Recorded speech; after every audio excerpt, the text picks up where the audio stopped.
ಇನ್ನು ಬಾಣಂತಿಯರ ಸಾವು ಪ್ರಕರಣದ ತನಿಖೆ ಈಗಾಗಲೇ ನಡೀತಾ ಇದೆ ಅಂತ ಹೇಳಿ ಸಿಎಂ ಮಾತಾಡಿದ್ದಾರೆ. ಸಭೆ ಮಾಡಿದೀವಿ, ಡ್ರಗ್ಸ್ ಕಂಟ್ರೋಲರ್ನ ಸಸ್ಪೆಂಡ್ ಕೂಡ ಮಾಡಿದೀವಿ ಅನ್ನುವಂಥ ಒಂದು ಮಾತುಗಳನ್ನು ಕೂಡ ಸಿಎಂ ಹೇಳಿದರು. ಇವತ್ತು ಲೋಕಾಯುಕ್ತಕ್ಕೆ ವಿಪಕ್ಷ ಬಿಜೆಪಿಯಿಂದ ದೂರು ಕೂಡ ಕೊಡುವಂತಹ ಸಾಧ್ಯತೆಗಳಿವೆ. ಮಧ್ಯಾಹ್ನ 1 ಗಂಟೆಗೆ ಬಿಜೆಪಿ ನಿಯೋಗ ದೂರನ್ನು ಕೂಡ ಕೊಡುತ್ತೆ. ಪರಿಷತ್ ವಿಪಕ್ಷ ನಾಯಕ ಛಲವಾದಿ ನಾರಾಯಣ ಸ್ವಾಮಿ ಅವರ ನೇತೃತ್ವದಲ್ಲಿ ಒಂದು ನಿಯೋಗ ಇವತ್ತು ದೂರನ್ನ ದಾಖಲು ಮಾಡಲಿಕ್ಕಿದೆ. ಶಾಸಕ ಸಿ.ಕೆ. ರಾಮಮೂರ್ತಿ ಅವರು ಕೂಡ ಇರ್ತಾರೆ ಜೊತೆಯಲ್ಲಿ. ಬಾಣಂತಿಯವರ ಸಾವಿನ ಪ್ರಕರಣದ ತನಿಖೆಗಾಗಿ ದೂರನ್ನ ಕೊಡ್ತಿದ್ದಾರೆ. ವಿಶೇಷ ತಂಡ ರಚಿಸಿ ತನಿಖೆ ಶೀಘ್ರಗತಿಯಲ್ಲಿ ನಡೀಬೇಕು ಅಂತ ಹೇಳಿ ಬಿಮ್ಸ್ನಲ್ಲಿ ಬಾಣಂತಿಯರ ಸಾವು ಕೇಸ್ ಏನಿದೆಯಲ್ಲ ಅದೀಗ ಬಿಜೆಪಿಗೆ ಮತ್ತೊಂದು ಅಸ್ತ್ರ ಸಿಕ್ಕಂತಾಗಿದೆ. ಯಾಕಂದ್ರೆ ಪೂರೈಕೆ ಆಗ್ತಾ ಇರುವಂತಹ IV ಫ್ಲೂಯಿಡ್ನಲ್ಲೇನೆ ವಿಷಕಾರಿ ಅಂಶ ಇದೆ ಅನ್ನುವಂಥದ್ದು ಸ್ವತಃ ರಿಪೋರ್ಟ್ಗಳೇ ಹೇಳ್ತಾ ಇವೆ. ಸೊ ಹಾಗಾಗಿ ಇದನ್ನೇ ಇಟ್ಕೊಂಡು ಈಗ ಬಿಜೆಪಿ ಸರ್ಕಾರವನ್ನ ಇಕ್ಕಟ್ಟಿಗೆ ಸಿಲುಕಿಸೋದು, ಸರ್ಕಾರದ ವಿರುದ್ಧ ಹೋರಾಟ ಮಾಡೋದಕ್ಕೆ ಸಿದ್ಧತೆಯನ್ನು ಮಾಡಿಕೊಂಡು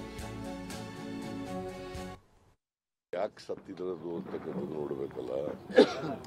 ಬಾಣಂತಿಯವರು ಅನೇಕ ಕಡೆಗಳಲ್ಲಿ ಸಾಯ್ತಾರೆ. ಗೊತ್ತಯ್ಯ, ನನಗೆ ಮೀಟಿಂಗ್ ಮಾಡಿದ್ದೀನಿ. ಡ್ರಗ್ಸ್ ಕಂಟ್ರೋಲರ್ನ ಸಸ್ಪೆಂಡು ಮಾಡಿದ್ದೀವಿ, ಇನ್ನೊಬ್ರು ನೋಟಿಸು ಕೊಟ್ಟಿದ್ದೀವಿ, ಎಲ್ಲ ಮಾಡಿದ್ದೀವಿ. ಇದನ್ನು ಕೂಡ ವಿಚಾರ ಮಾಡ್ತೀನಿ ನಾನು. ಅದು ನಮ್ಮ ಔಷಧಿಯಿಂದ ಮಾಡಿದ್ಯಾ ಅಥವಾ ಡಾಕ್ಟ್ರಿಂದ ಆಪರೇಷನ್ ಮಾಡೋದ್ರಿಂದ ಸತ್ತಿದ್ದಾರ, ಇನ್ಯಾವುದೇ ಕಾರಣದಿಂದ ಸತ್ತಿದಾರ ಅಂತ ನೋಡ್ತೀನಿ ನಾನು. ಇನ್ನೂ ನೋಡಿಲ್ಲ. ಯಾಕೆ ಸತ್ತಿರೋದು ಅಂತಕ್ಕಂಥದ್ದು ನೋಡಬೇಕಲ್ಲ. ಬಾಣಂತಿಯವರು ಅನೇಕ ಕಡೆಗಳಲ್ಲಿ ಸಾಯ್ತಾರೆ. ಗೊತ್ತಯ್ಯ, ನನಗೆ ಮೀಟಿಂಗ್ ಮಾಡಿದ್ದೀನಿ. ಡ್ರಗ್ಸ್ ಕಂಟ್ರೋಲರ್ನ ಸಸ್ಪೆಂಡು ಮಾಡಿದ್ದೀವಿ, ಇನ್ನೊಬ್ರು ನೋಟಿಸು ಕೊಟ್ಟಿದ್ದೀವಿ, ಎಲ್ಲ ಮಾಡಿದ್ದೀವಿ. ಇದನ್ನು ಕೂಡ ವಿಚಾರ ಮಾಡ್ತೀನಿ ನಾನು. ಅದು ನಮ್ಮ ಔಷಧಿಯಿಂದ ಮಾಡಿದ್ಯಾ ಅಥವಾ ಡಾಕ್ಟ್ರಿಂದ ಆಪರೇಷನ್ ಮಾಡೋದ್ರಿಂದ ಸತ್ತಿದ್ದಾರ, ಇನ್ಯಾವುದೇ ಕಾರಣದಿಂದ ಸತ್ತಿದಾರ ಅಂತ ನೋಡ್ತೀನಿ ನಾನು. ಇನ್ನೂ ನೋಡಿ. ಇದು ಸಿಎಂ ಸಿದ್ದರಾಮಯ್ಯ ಅವರ ಮಾತು. ಇನ್ನು ಇದ್ರ ಬಗ್ಗೆ ದಿನೇಶ್ ಗುಂಡೂರಾವ್ ಅವರು ಕೂಡ ಮಾತಾಡಿದ್ರೆ, ನನ್ನ ತಪ್ಪಿದ್ರೆ ನಾನು ರಾಜೀನಾಮೆ ಕೊಡೋದಕ್ಕೆ ಸಿದ್ಧನಿದ್ದೀನಿ. ಪ್ರತಿಷ್ಠೆ ಅಧಿಕಾರದ ಪ್ರಶ್ನೆ ಅಲ್ಲ, ಇದು ಜೀವನದ ವಿಚಾರ ಅಂತ ಹೇಳಿ ಆರೋಗ್ಯ ಸಚಿವ ದಿನೇಶ್ ಗುಂಡೂರಾವ್ ಹೇಳಿಕೆ ನೀಡಿದ್ದಾರೆ.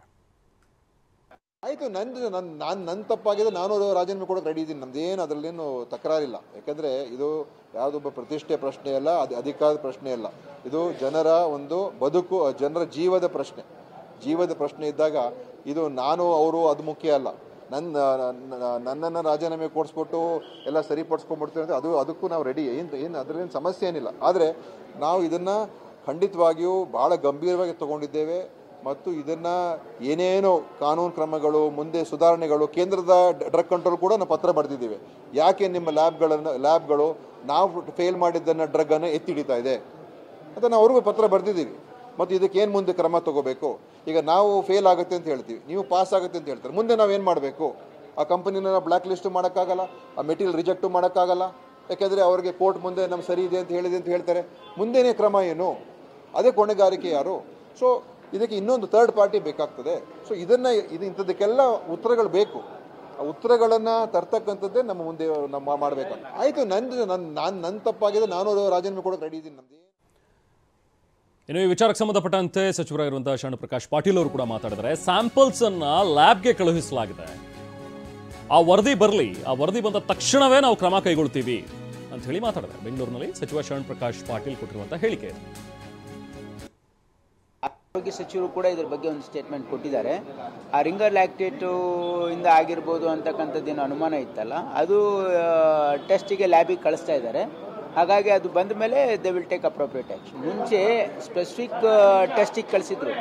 ಏನಂದರೆ ಎಂಡೋಟಾಕ್ಸಿನ್ಸಿಗೆ whether there is a presence of endotoxin could be the culprit, ಅದರಲ್ಲಿ ರಿಂಗರ್ ಲ್ಯಾಕ್ಟೇಟ್ ಎಲ್ಲ ಅಂತ ಅನ್ನೋದಕ್ಕೆ ಒಂದು ಸ್ಪೆಸಿಫಿಕ್ ಟೆಸ್ಟ್ ಮಾಡಬೇಕಾದ್ರೆ ಕಳಿಸಿದ್ದಾರೆ.